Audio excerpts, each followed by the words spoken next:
할렐루야. 7월 22일 화요 새벽 예배에 주님의 전을 나오신 모든 성도님들을 예수님 이름으로 환영하고 또 축복합니다. 항상 저희는 저희가 있는 모든 곳에서 하나님께서 세우신 영적 파수꾼임을 저희들이 항상 기억하고 어디에 있든지 무엇을 하든지 예수 그리스도를 증거하는 삶을 살아가는 저희들 모두가 되기를 소망합니다. 우리 시간 우리의 온 마음 다해 주님만 바라보고 주님만 의지하며 나갈 것을 이 찬송으로 고백하며 나아갑시다.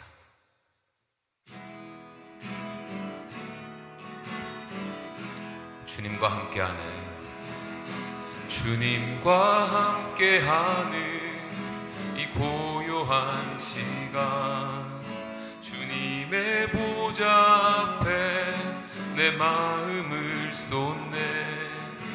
나 모든 것 아시는 주님께 감출 것 없네. 내 맘과 정성 다해 주 바라나이다. 다시 한번. 주님과 함께하는 이 고요한 시간, 주님의 보좌 앞에 내 마음을 쏟네. 나 모든 것 아시는 주님께 감출 것 없네. 내 맘과 정성 다해 주 바라나이다. 온 마음 다해 사랑합니다. 온 마음 다해 주 알기 원하네. 내 모든 삶 당신 것이니 주만 섬기리. 온 마음 다해 나 염려하잖아도 내 쓸 것 아시니. 나 오직 주의 얼굴 구하게 하소서. 나 이해할 수 없을 때라도 감사하며 날마다 순종하며 주 따르오리다. 온 마음 다해 사랑합니다. 온 마음 다해 주 알기 원하네. 내 모든 삶 당신 것이니 주는 샘기리. 온 마음 다 우리 온 마음 다해 온 마음 다해 사랑합니다. 온 마음 다해 주 알기 원하네. 내 모든 삶 당신 것이니 주만 섬기리. 온 마음 우리의 온 마음 다해 온 마음 다해 사랑합니다. 온 마음 다해 주 알기 원하네. 내 모든 삶 당신 것이니 주만 섬기리. 온 마음 다해 내 모든 삶 당신 것이니 주만 섬기리. 온 마음 다해.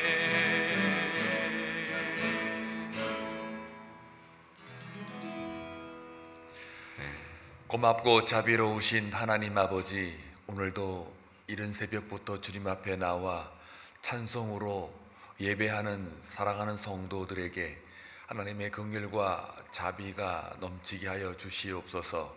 온 마음 다해 주님 앞에 나아가오니 우리의 예배를 받으시고 오늘도 우리의 삶 속에 하나님만을 경배할 수 있는 귀한 하루가 되게 하여 주옵소서. 사랑하는 성도들 가운데에 병약하여 심신이 괴로운 성도들도 있습니다. 또한 사업을 위해서 기도하며 하나님 앞에 맡기는 성도가 있습니다. 또한 주의 말씀이 갈급하여 주님의 말씀을 사모하며 성경을 통해서 하나님의 뜻을 구하는 성도들도 있습니다. 기도하는 백성으로서 하나님 앞에 구하며 간구하는 기도의 제목들이 쌓여가는 주의 백성들이 있습니다. 그들을 하나님 은혜 가운데 거하게 하셔서 하나님만이 나의 하나님이시고 우리는 하나님의 자녀임을 다시 한번 확인하여 늘 하나님의 말씀 속에 하나님의 뜻과 목적을 바르게 알아 우리의 삶도 하나님 앞에 늘 인도함 받는 그러한 하나님을 경험하는 삶이 될 수 있도록 역사하여 주시고 하나님의 때와 방법으로 성취시켜 주옵소서. 넘어지고 자빠져도 하나님께서 일으키신다는 것을 기억하고 하나님만 바라볼 수 있도록 인도하옵소서. 오늘도 주의 말씀을 통해 깨닫는 은혜가 있게 하시고 하나님의 진정한 마음을 알 수 있는 하늘의 지혜가 우리 가운데 부어지게 하옵소서. 예수님의 이름으로 기도하옵나이다. 아멘. 하나님 말씀 보시겠습니다. 에스겔 3장 16절에서 27절입니다. 함께 교독할 때에 하나님의 음성을 들을 수 있기를 바랍니다. 7일 후에 여호와의 말씀이 내게 임하여 이르시되 인자야, 내가 너를 이스라엘 족속의 파수꾼으로 세웠으니 너는 내 입의 말을 듣고 나를 대신하여 그들을 깨우치라. 가령 내가 악인에게 말하기를 너는 꼭 죽으리라 할 때에 네가 깨우치지 아니하거나 말로 악인에게 일러서 그의 악한 길을 떠나 생명을 구원하게 하지 아니하면 그 악인은 그의 죄악 중에서 죽으려니와 내가 그의 피값을 내 손에서 찾을 것이고 내가 악인을 깨우치되 그가 그의 악한 마음과 악한 행위에서 돌이키지 아니하면 그는 그의 죄악 중에서 죽으려니와 너는 내 생명을 보존하리라.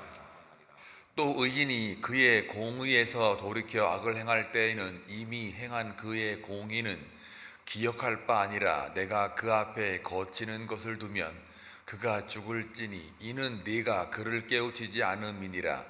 그는 그의 죄 중에서 죽으려니와 그의 피값은 내가 네 손에서 찾으리라. 그러나 내가 그 의인을 깨우쳐 범죄하지 아니하게 하므로 그가 범죄하지 아니하면 정령 살리니 이는 깨우침을 받음이며 너도 내 영혼을 보존하리라. 여호와께서 권능으로 거기서 내게 임하시고 또 내게 이르시되 일어나 들로 나아가라. 내가 거기서 너와 말하리라 하시기로 내가 일어나 들로 나아가니 여호와의 영광이 거기에 머물렀는데 내가 전에 그발 강가에서 보던 영광과 같은지라.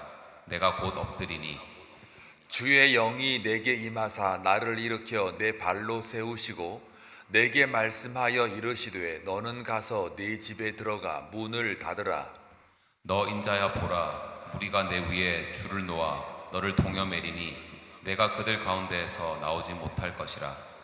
내가 내 혀를 네 입천장에 붙게 하여 내가 말 못하는 자가 되어 그들을 꾸짖는 자가 되지 못하게 하리니 그들은 패역한 족속임이니라. 그러나 내가 너와 말할 때에 내 입을 열리니 너는 그들에게 이르기를 주 여호와의 말씀이 이러하시다 하라. 들을 자는 들을 것이요 듣기 싫은 자는 듣지 아니하리니 그들은 반역하는 족속임이니라. 아멘. 에스겔은 범죄한 이스라엘 백성들을 향한 하나님의 심판을 예고한 선언한 선지자입니다.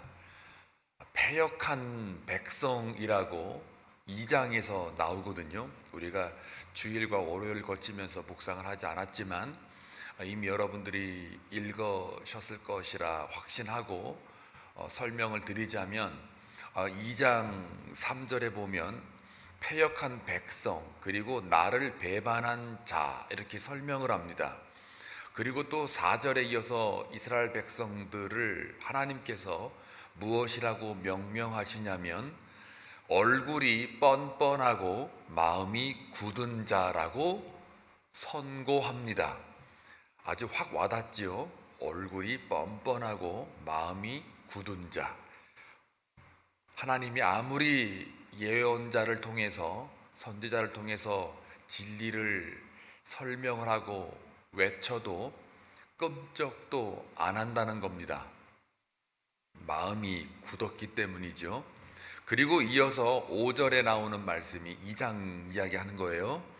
그들이 듣든지 아니 듣든지 그들 가운데에 선지자가 있음을 알게 하라. 그러니까 너희들의 얼굴이 뻔뻔하고 마음이 굳고 또 패역하고 나를 배반한 자들인데, 그럼에도 불구하고 하나님께서 선지자를 반드시 세웠다라고 하는 존재를 인식하게 하라, 이런 얘기입니다. 반드시 아무리 세상이 험악하고 패역한 백성들이 몰려 살아도 그 가운데에는 반드시 하나님께서 진리를 외치고 하나님의 말씀을 대언하는 선지자를 세웠다는 것을 알게 하신다는 거예요. 이게 한 줄기 빛이죠. 어둠 가운데에 한 줄기 빛이에요. 그런 하나님이시라는 것을 지금 은근히 이제 2장을 통해서 드러내고 계시는 겁니다. 그리고 6절에 보니까 가시와 찔레와 전갈과 함께 있는 것이다. 그러니까 에스겔이 그런 어둠 가운데 있는 백성들, 패역한 백성들을 향하여 에스겔이 선언하게끔 이제 보내시는데, 에스겔이 어디에 가 있느냐 하면은 가시와 찔레와 전갈이 우글거리는 그 가운데에 선지자를 세울 거다라는 말이에요. 그러니까 얼마나 사실 개인적으로 볼 때는 가고 싶지 않은 곳이죠. 그런데 예수님도 제자들을 보낼 때 뭐라고 말씀하시냐면, 내가 너희들을 보내는 것이 마치 이리떼에게 보내는 것과 같다라고 그랬어요. 이리떼입니다. 이리떼면 뭡니까? 내가 잡아 먹히는 곳이잖아요. 그러니까 하나님의 말씀을 맡은 자들은 선지자들의 그 삶의 운명은 뭐냐? 가시와 찔레와 전갈이 있는 곳, 이리떼가 우글거리는 곳, 패역한 백성이 있고 하나님을 배반한 자들이 있는 곳, 얼굴이 뻔뻔하고 마음이 굳은 자들이 많은 그 한가운데에 뭘 세운다고요? 선지자를 세운다. 오늘날로 말하면 목회자들이죠. 말씀을 맡은 자들. 그러니 목회가 쉽다 그러면은 그건 아닌 거예요. 이 말씀에 비춰보면 어려운 거예요, 목회가. 왜요? 지금 말씀하시잖아요. 가시와 찔레와 전갈이 있는 곳. 그래서 그러나 이제 문제는 하나님이 그런 걸 알고 어떻게 에스겔을 보내는 거예요. 그리고 나서 그 다음 하나님 말씀이 에스겔에게 뭐라고 그러느냐? 두려워 말라. 내가 보내는 거에 대해서 두려워 말라. 아니, 두려워할 곳에 보내놓고 두려워 말라예요. 그러니까 이게 무슨 얘기입니까? 하나님의 말씀을 맡은 자는 하나님과의 관계가 깊고 교제가 깊어서 연합된 자들이잖아요. 그러면 에스겔의 입장에서 볼 때는 인간적으로는 절대 가고 싶지 않은 곳이죠. 그렇지만 하나님께서 여호와 하나님이 누군지를 정확하게 미리 다 예고하고 알려주시기 때문에 보낼 때에도 두려워 말라 하고 먼저 하나님의 하나님 되심을 그에게 알려주시잖아요. 그렇기 때문에 에스겔이 그 말씀을 대언합니다. 자, 그래서 이 3장으로 다시 넘어와 가지고 하나님의 말씀을 중심으로 사역해야 함을 의미하는 거를 이제 에스겔서에서 이야기를 해요. 3장에서 그 백성들은 이기적인 욕구로 꽉 찬 백성들인데, 반면에 에스겔은 3장 3절에 뭐라 그러냐면 꿀 같은 하나님의 말씀을 먹고 기쁨으로 가득한다. 두려워 말라 이렇게 말씀을 하시고, 그 다음에 그 말을 듣고 에스겔의 반응이 무엇이냐? 꿀 같은 하나님의 말씀을 먹고, 즉 두루마기를 먹이시고, 말씀의 두루마기를 먹었다라는 표현이 있어요. 3장에. 그 말씀을 먹고 나니까 뭘로 가득해요? 내 마음이 기쁨으로 가득했다라는 게 에스겔 3장 3절의 말씀이에요. 그러니까요, 목회자든 영적 리더자들이든 간에 하나님의 말씀을 대언하는 자들이 먼저 하나님의 두루마기를 먹고, 그러면 어떻게 해요? 내 마음이 기쁨으로 가득 차요. 그렇기 때문에 패역한 백성들 가운데에 보내어지고 세워져도 뻔뻔하고 마음이 굳은 자들 안으로 들어가도 내 마음이 어떻다고요? 기쁨으로 가득 찬다는 거예요. 다시 말하면 한빛장로교회 성도들이나 교회가 하나님의 말씀에 두루마기를 먹듯이 꽉 배부르게 차여 있으면, 여기 창자 그 말씀 표현해 보면 창자에 꽉 찼다고 그랬어요. 그게 꽉 차 있으면 어떻다고요? 우리가 세상에 던져져서 빛을 발할 수 있을 때 인간적인 마음으로 봐도 두렵지 않는단 말이에요. 내 마음이 기쁨이 있단 말이에요. 세상이 아무리 어둡고 얼굴이 뻔뻔하고 마음이 굳고 나를 배반한 자들이고 패역한 백성이라 하나님이 말씀을 하셔도 두려워하지 말라는 그 말은 한번 이렇게 짚어주는 것이고, 실제적으로 내 안에 일어나는 이 변화는 그 말씀으로 말미암아 내 안에 기쁨으로 가득 차 있다라는 이야기입니다. 우리 성도들이 이런 경험을 했으면 좋겠어요.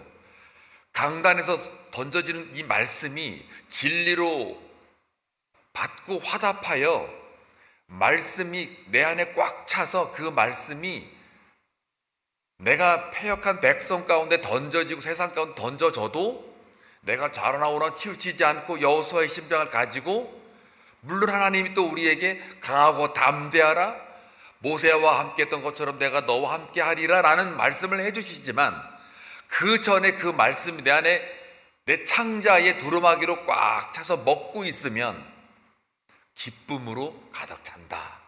이거 믿으십니까? 이거 믿고 가셔야 돼요. 근데 이제 안 믿어진다 그러면 여전히 내 안에 뭐가 없다는 거예요. 하나님의 진리의 말씀이 배부르지 않는다는 거예요.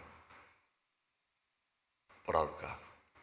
말씀을 너무 못 먹어가지고 영적으로 얼굴의 때깔이 너무 핏기가 없단 말이에요. 육체적인 살만 디룩디룩 쪄가지고 이 영의 살은 그냥 삐쩍 마르면은 곤란하다는 거죠. 우리 한빛 성도들은 직분자로부터 우리 주일학교에 이르기까지 하나님의 두루마기 말씀을 내 창자에, 이 성경 표현입니다. 내 창자에 가득 채우셔서 내가 어디에 던져지든 어떤 상황에 놓여 있든 기쁨으로 가득 차길 주의 이름으로 축원합니다. 이거 경험한 다음에 오늘 말씀인 거예요. 이거 다음에 7일이 지났어요. 오늘 16절에 보니까 7일 후에 여호와의 말씀이 내게 임하여 이르시되, 그러니까 이미 임했는데 다시 또 임하는 겁니다. 그래서 7일 후에 다시 여호와의 말씀이 에스겔에게 임해요. 이때는 어떤 상황이라고요? 내가 기쁨이 가득 차 있는 상태예요. 뭘 못하겠어요. 그리고 이제 말하는 겁니다. 파수꾼으로 너를 세웠다. 인자야, 내가 너를 이스라엘 족속의 파수꾼으로 세웠으니 너는 내 입의 말을 듣고 나를 대신하여 그들을 깨우치라. 그리고 난 다음에 18절부터 21절까지 깨우치는 거를 4가지 상황을 들어서 설명을 하나님이 에스겔에게 하고 있어요. 저 이 말씀을 묵상하면서 내가 그동안 이렇게 잘 해왔는가를 저를 돌아보게 돼요. 이 새벽마다 제가 설교를 하지만요, 제 것을 여러분에게 가르치는 게 아니에요. 저는 그냥 말씀을 그대로 흠없이 가감없이 운반하는 것 뿐이에요. 사실 운반하는 거예요. 그냥 애매한 거는 바른 해석으로 열심히 해석해 드리고, 오해할 부분이 있으면 다시 정정해 가지고 그동안 이렇게 해석해 온 거를 이게 아니요라고 또 근거를 대 가지고 여러분에게 운반한단 말이에요. 근데 오늘 18절부터 21절까지 말씀을 보니까 네 가지 상황인데, 두 번째 18절부터 19절까지 두 구절은 악인의 상황을 가지고 설명을 하는 거고, 그 다음에 20절부터 21절 요 두 절은 의인의 상황을 가지고 두 가지를 설명을 해요. 자, 그러면은 18절 19절은 악인의 상황에서 어떻게 하나님이 에스겔에게 말씀하냐라고 할 때 파수꾼의 사명이 뭐냐를 설명해요. 파수꾼은 오늘날 교회이기도 하고요, 저와 여러분이기도 해요. 꼭 에스겔만 해당되는 게 아니에요. 말씀을 맡은 자들이죠. 자, 그러면 악인들에게 두 가지 상황이 뭐냐면, 여기 나와 있잖아요. 18절에 악인이 있어요. 하나님의 진리 가운데 떠나서 자기 멋대로 패역한 백성으로 살아가는 그런 세상 사람들, 악인들이 있단 말이에요. 근데 그들은 곧 내버려 두면 어떡합니까? 죽습니다. 우리는 예수 안에 영생을 얻었지만 그들은 죽어요. 자, 그들이 죽는데 선지자가, 말씀을 맡은 자가, 야, 니들 죽어, 그러니 빨리 생명으로 돌아와야 돼 라고 말하지 않아서 그들이 진짜 영생을 얻지 못하고 죽어버리면 그들도 죽는 거지만 너도 죽는다 이 말이에요. 네가 말씀을 맡은 자로서, 파수꾼으로서 그 악인에게 전하지 않아서 그의 죄악 중에 죽으려니와, 만약에 네가 전하지 않아가지고 생명을 못 얻게 했다면 그의 피값을 어디서 찾아요? 내 손에서 찾는다 이 말이에요. 너도 죽는다 라는 게 첫 번째고, 또 하나는 그 악인에게, 19절입니다. 이건 이제 악인에게 말씀을 맡은 자가 저와 여러분이에요. 에스겔도 그렇고 선포를 했어요. 니들 이거 내버려 두면 너 죽어, 니들. 그러니 빨리 와 하고 생명의 말씀을 막 선포해요. 그랬는데도 끝까지 안 돌아와요. 너나 믿어라 이렇게 해서 안 돌아와요. 그럴 때는 악인은 죽는다, 그러나 너는 산다예요. 왜요? 너는 네 할 일을 했으니까. 여기 보니까 나오잖아요. 그는 그의 죄악 중에서 죽으려니와, 악인은 죽으려니와 너는 네 생명을 보존하리라. 그러니 우리가 살려면 어떻게 돼요? 여러분 살려면 전해야 돼요.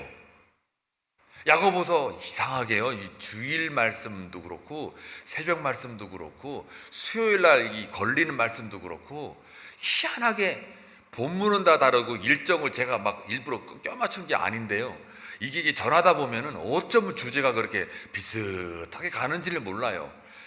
그래서 저는 항상 영적으로 이렇게 볼 때, 야, 하나님이 지금 우리 교회와 우리 성도와 나에게 주시고자 하는 메시지가 이거구나라고 계속해서 아멘으로 화답하고 있어요.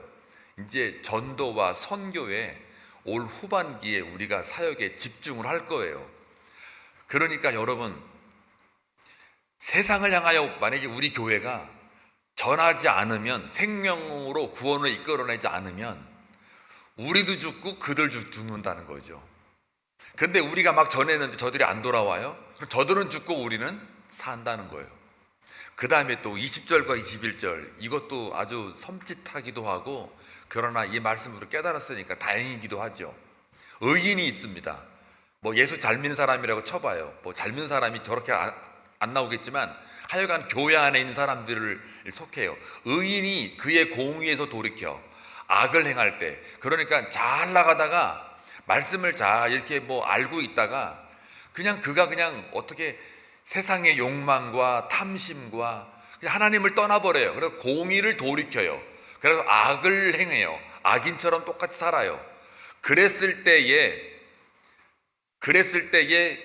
말씀을 받은 자가 돌아와 하고 얘기를 해야 되는데, 얘기를 안 하면 그것도 너한테 그의 피값을 내가 너한테 찾겠다는 거예요. 그런데 하나님 뭐라 그러냐면 그의 공의는 기억할 바 아니래. 기억을 안 한대요. 그러니까 이게 무슨 말이냐면, 내가 왕년에는 막 철야했다, 내가 왕년에는 막 기도 엄청 했다, 예배 무지하게 많이 드렸다, 뭐 구제 봉사 엄청 했다, 실컷 의인으로 살았다고 할지라도 지금 내가 여기에 이 현실에 이 시점에 내가 공의를 돌이켜서 그냥 말씀을 떠난 자로 살아버리게 되면 거기에 대해서 하나님은 기억지 않는다는 거예요. 그리고 그거에 대해서 말씀 맡은 자가 그러면 안 돼, 틀렸어, 돌아와야 돼, 빨리 하나님 안으로 공의로 돌아와 라고 말을 안 하면 걔도 죽고 너도 죽는다는 거예요. 그러니 저 말씀 앞에 이 강단에서 말씀을 맡은 자가 어떻게 말해야 돼요? 사랑하는 교우들한테 혹여라도 공의를 돌이켜 살고 있는 성도가 보이면 어떡합니까? 말씀으로 사로잡히지 않는 게 보이면 어떻게 여기서 쓰려도 외쳐야죠. 당신들 틀렸어. 돌아오시오. 공의로부터 빨리 돌아오세요. 공의로 돌아오세요. 지금 악을 행할 때 여러분 이거 내버려 두면 여러분도 죽고 나도 죽어요. 그러니 저는 말합니다 하고 말하면 너는 산다는 거예요. 그러니까 저는 제가 가끔 가다가 설교할 때 얘기하잖아요. 저 말했어요 여러분. 저는 분명히 말했어요. 나중에 하나님 심판대 가가지고 딴소리 없게 해요. 난 분명히 여러분에게 성경 그대로 운반했으니까 여러분 책임이에요 라고 제가 농담반 진담반으로 얘기하죠.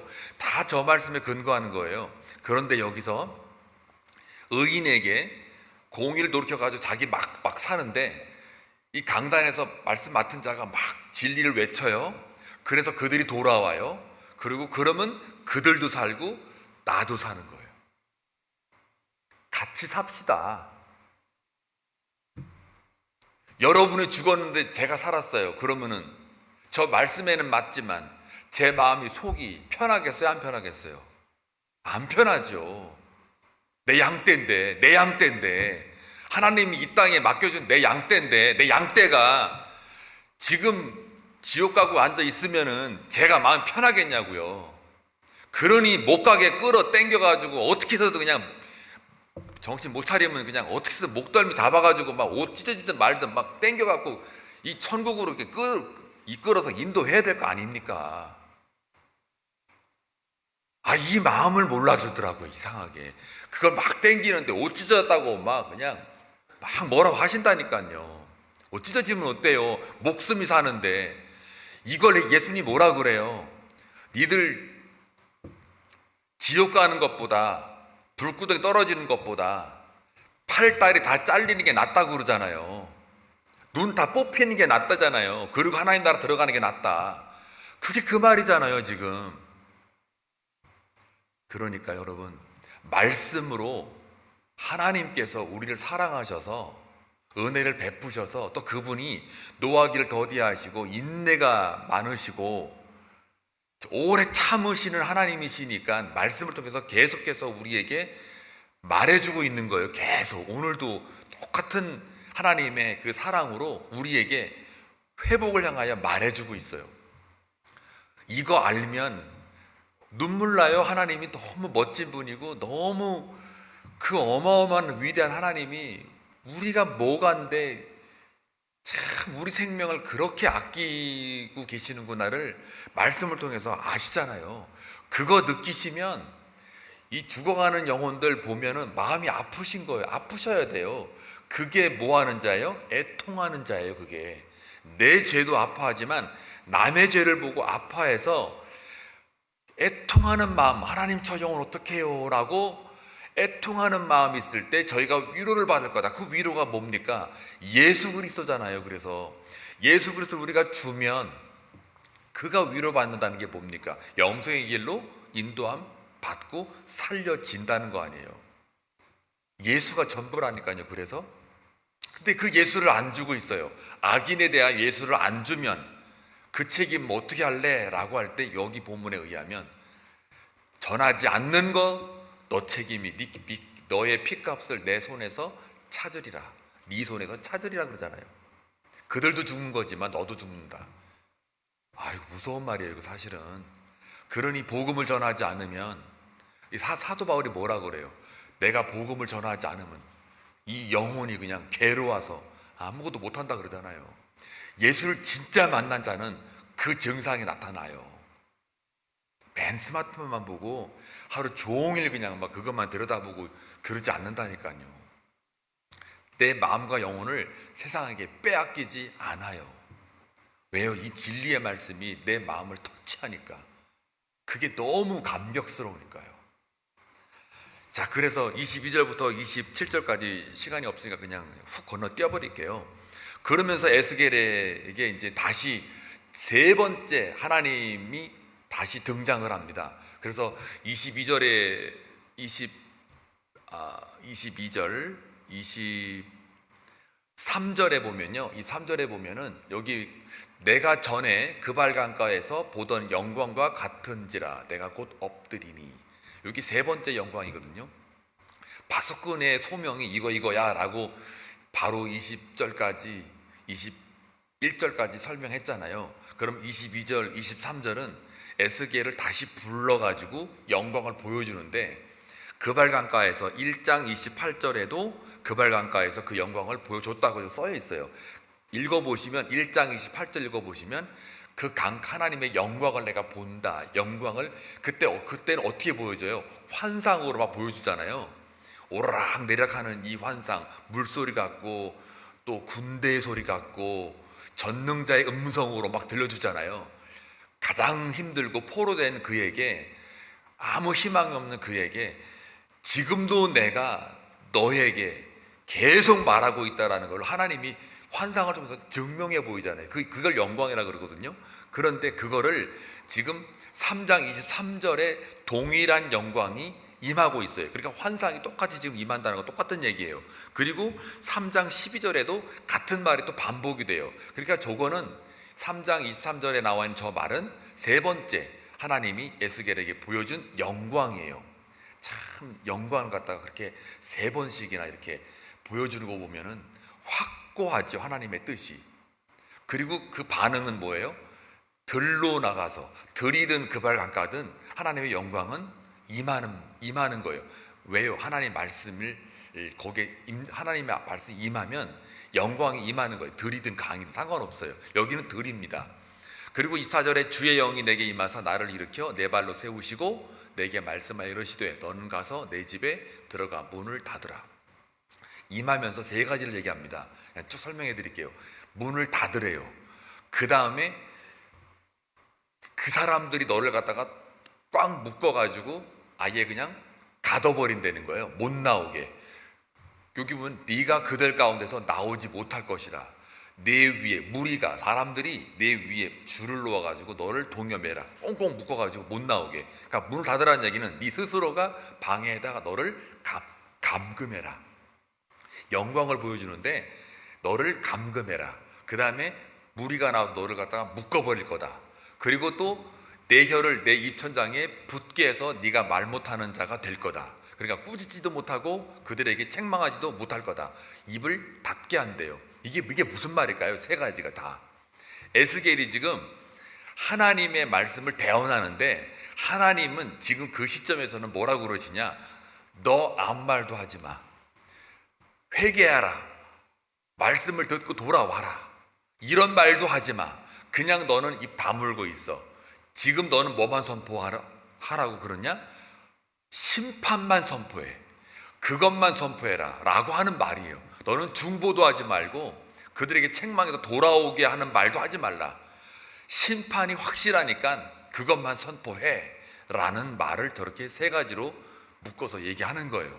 그러니까 이게 뭘 말하냐면, 듣는 자, 듣지 못하는 자, 뭐 이런 거 난 상관없으니 지금은 심판만 얘기해.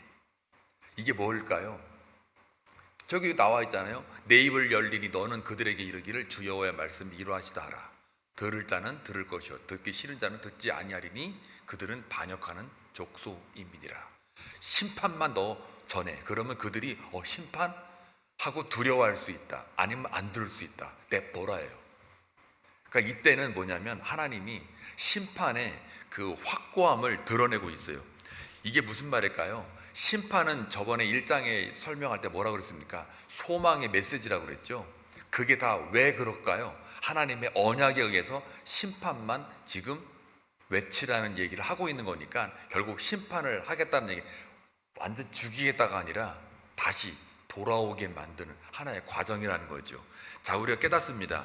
여러분, 성도와 교회에 주는 메시지는 뭐냐면요, 우리가 파수꾼이라는 거예요. 파수꾼의 사명을 감당하자예요. 또 영혼을 위해서 생명을 걸자예요. 이 파수꾼의 소명을 위해서 우리의 생명과 영혼을 걸자. 교회 사명이 바로 이겁니다. 교회가 만약에 말씀을 대언하지 않고 안 하면 우리가 죽는 거예요. 우리가 아무것도 아닌 거예요. 그래서 우리는 하나님의 말씀을 세상을 향하여 대언하는 소명자라는 거 잊지 마시고, 교회로서 우리가 역할을 잘 감당하기를 주의 이름으로 축원합니다. 우리는 모두가 파수꾼이라는 거 기억하시고, 오늘 하루도 살아가는 동안 파수꾼의 소명자로 살아가시길 주의 이름으로 축복합니다. 기도합니다. 고맙고 자비로우신 아버지 하나님, 감사합니다. 오늘도 주님의 말씀을 통해 우리의 삶의 목적이 무엇인지, 정체성이 무엇인지를 깨닫게 하시니 감사합니다. 우리는 파수꾼으로서 소명을 감당하는 자입니다. 사랑하는 성도들, 세상을 향하여 또 교회로서 맡은 바 책임과 직무를 잘 감당할 수 있도록 전도와 선교에 힘쓰는 저희 모두가 되게 하여 주옵소서. 악인에게 틀렸다라고 말하지 않으면 둘 다 죽습니다. 그들이 돌아오면 다행이지만 그들이 돌아오지 않아도 그들은 죽으나 우리가 하나님의 말씀을 대언할 때 우리는 삽니다. 아버지 하나님, 과거에는 내가 신앙생활 잘하였다 쳐도 지금 내가 그 신앙생활에 하나님과 떨어져 나갔다면 그것을 두고 분명히 경고하며 하나님의 메시지를 전해야 되는데, 전하지 않아도 그 또한 과거의 의로운 것들에 대해서 기억하지 않겠다는 그 하나님의 말씀을 다시 한번 새기며, 우리가 끊임없이 꾸준히 기도와 말씀으로 매일매일 날마다 하나님을 만나며 하나님 안에 거하는 주의 백성들이 다 되게 하여 주옵소서. 예수님의 이름으로 기도하옵나이다. 아멘.